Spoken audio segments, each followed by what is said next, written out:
santet, pelet, atau sihir biasanya digunakan dengan tujuan pertama, agar suami atau istri saling membenci, dan kedua, agar dagangan atau warung orang yang disantet menjadi sepi pembeli. Ini bukan omong kosong jamaah. Lihat surat Al-Jin ayat 6.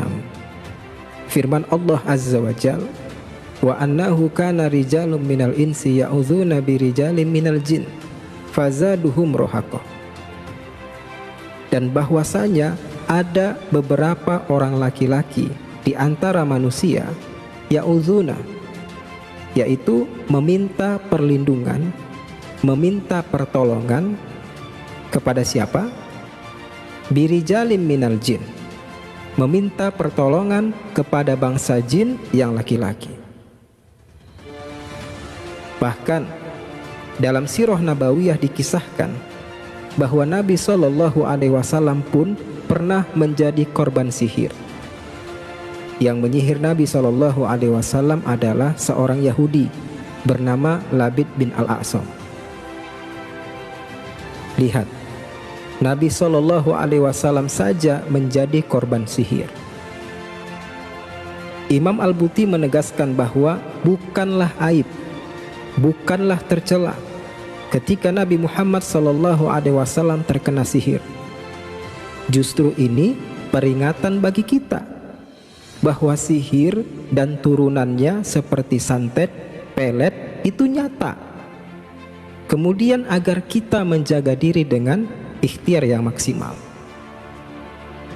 Maka ada beberapa amalan yang Allah turunkan kepada Nabi Muhammad SAW, dan nanti ini akan kita sampaikan agar membentengi diri kita, membentengi keluarga kita, dan membentengi warung kita dari serangan sihir dan turunannya. Karena sihir yang dikirimkan dukun kepada korbannya ini bisa bekerja atas izin Allah. Tetapi ingat, izin ini punya konsekuensi. Ketika Allah biarkan sihir dukun ini bekerja, maka si dukun dan yang mendatangi dukun akan mendapatkan siksa dan azab yang sangat mengerikan. Azab di dunia, si dukun dan pengikutnya akan mengalami sakaratul maut yang sangat menyiksa, sakaratul maut yang sangat menyakitkan, dan kemudian di dalam kubur akan dilanjutkan dengan azab yang sangat mengerikan. Begitu juga nanti di akhirat. Na'udzubillah. Maka ada juga izin yang berhubungan dengan syariat Allah, yaitu ketika kita melakukan amalan syariat, amalan yang tertulis dalam Al-Quran dan As-Sunnah. Ketika kita melaksanakan amalan syariat ini, maka sihir ini gagal bekerja. Allah tidak mengizinkan sihir ini bekerja kepada kita. Ini yang disebut dengan ikhtiar.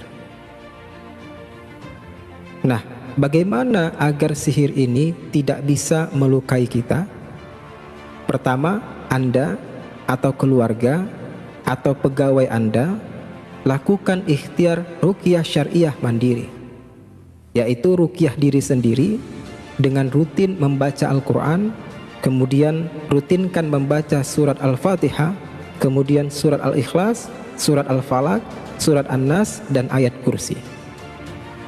Kedua, setiap pagi dan sore rutinkan membaca doa Bismillahilladzi la yadurru ma'asmihi syai'un fil ardi wala fis sama wa huwas samiul alim.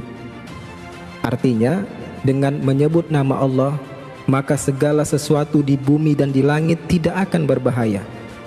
Allah yang maha mendengar dan Allah maha mengetahui. Kemudian pagi dan sore baca juga Hasbiyallahu la ilaha illahu alaihi tawakkaltu wa huwa rabbul arsyil azim. Cukuplah Allah bagiku, tidak ada Tuhan selain Allah, hanya kepada Allah aku bertawakal, dan Allah yang memiliki arsy yang agung. Ini potongan surat At-Taubah ayat 129. Kemudian Nah, ini perhatikan jamaah.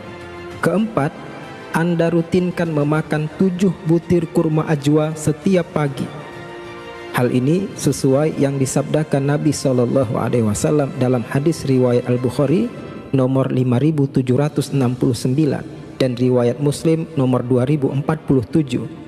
Man tasabbaha bisab'i tamaratin ajwa lam yadurruhu dzalikal yauma summun wala sihrun.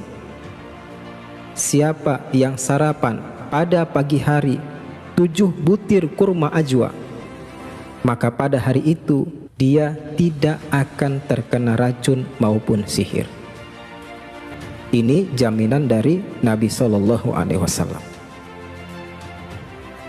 Maka silahkan sarapan nasi, sarapan roti, tetapi usahakan tetap ada kurma ajwa. 7 butir kurma ajwa ini bisa dimakan langsung atau bisa di jus. Yang penting jumlahnya 7 butir kurma ajwa. Ini ikhtiar syar'i agar kita terlindungi dari sihir dan turunannya. Untuk kurma ajwa ini, nah ini saya ingin sarankan, beli dari penjual yang menempatkan kurma ajwa itu di tempat yang steril dari kata-kata kotor, steril dari kata-kata maksiat. Ini demi keefektifan kurma ajwa yang kita makan. Karena pernah kita bahas bahwa kalimat kotor bisa berpengaruh kepada air dan kepada makanan. Maka saya lebih menyarankan beli kurma ajwa yang berada di tempat yang ada lantunan Al-Quran. Sekali lagi ini lebih saya sarankan. Kemudian hindari melamun dan menghayal. Lalu sebelum tidur lakukan ruqyah mandiri, yaitu gabungkan 2 telapak tangan seperti ini, kemudian baca surat Al-Ikhlas, surat Al-Falaq, dan surat An-Nas, lalu tiupkan kedua telapak tangan, lalu usapkan kedua telapak tangan ke seluruh tubuh yang bisa kita jangkau. Maka atas izin Allah, ketika kita tidur, kita terlindungi dari sihir dan turunannya.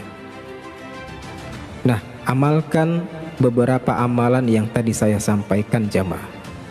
Maka atas izin Allah Azza wa Jal, sihir tidak akan bekerja pada diri kita, pada usaha kita, pada keluarga kita.